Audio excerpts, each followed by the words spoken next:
It was horrible and everyone was terrible to work with and I never want to work with them again. And I'm kidding. It was great. Hey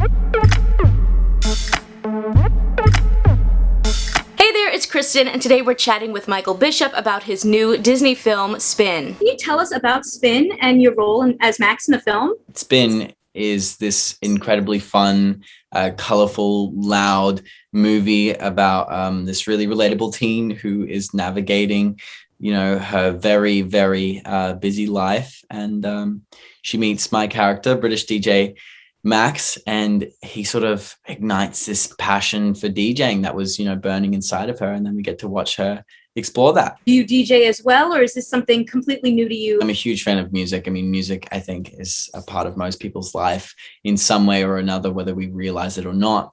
But in terms of DJing, I had no previous experience whatsoever before, getting involved with this project. So, to be able to pick up this whole new craft while also filming a movie was just incredible. That's a huge thing about acting is we have a job where we go to different jobs and we pretend to be different people and we pick up new hobbies along the way and we get to try out different things.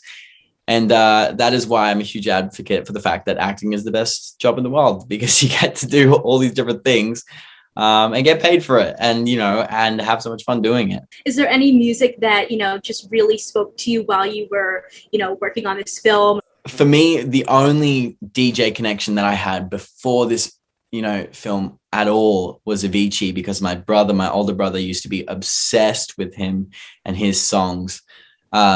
And I remember actually in the audition, which was done by video submission, I actually used one of Avicii's tracks in the background of it and kind of like bounced off it as like the track that I was pretending to play.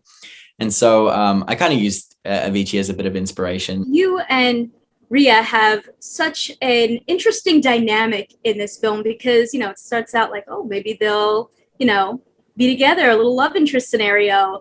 And then, your character kind of, I guess you could say, doesn't appreciate her in a moment when it really counts. What was that like for you, kind of having that big, blowout moment with her? There's so many things about Max that you can really delve deeper into and try and figure out. He definitely has some stuff going on that happens on the sidelines that, if you take a really good look at, you can kind of understand why he does the things that he does.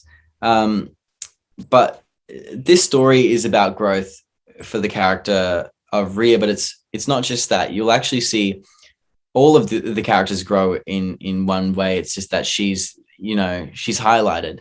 But I think that's a really cool thing about this movie is that you will see Max kind of develop and he may make some mistakes or whatnot, but I think that's human, and I think we all do that. And I think he has a good heart. What was it like for you on set? It looks like you guys were all having so much fun. Undeniably fun, wasn't it? It was just so good to work with, like-minded people my age. I remember when we were saying goodbye, to the cast, Anna, Jabril, Carrie, everyone, we it was a sappy goodbye. And it's just particularly hard to say goodbye to people who you've gotten so close with and you just don't want to leave. What's really interesting is this is the first Disney Channel original movie outside of, the Cheetah Girls to focus on Indian culture.